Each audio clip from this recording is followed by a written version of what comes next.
You can do it too. 3 tips, 3 minutes. I won't waste your time.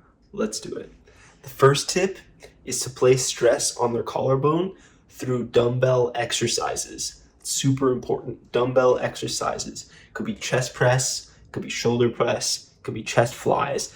Anything that opens up the chest and kind of pulls on the collarbone this way, laterally, and lengthens it through something called Wolff's Law will help you grow the collarbone longer and therefore increase your V-taper.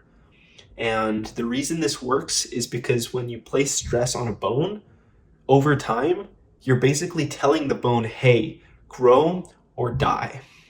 I'll say that one more time, grow or die. And the bone has no choice but to grow longer and thicker and to support whatever load you're placing on it. Tip number 2 is to actually stretch this area, but just the muscles, not the bone. And what stretching the muscles will do is it'll loosen everything up and allow for lateral growth.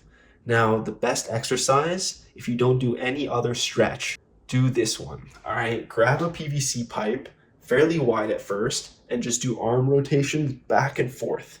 And this will stretch out something called the posterior and the anterior chains. And these, if tight, will keep your collarbones from growing laterally.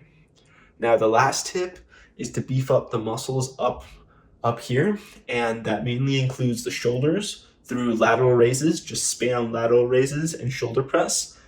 Train your traps a little bit. I don't train my traps too much, as you can tell, but they do contribute to the V-taper. And train your neck. I do 50 neck curls, both forward and backward, every single day, and I've gotten sort of a thicker neck.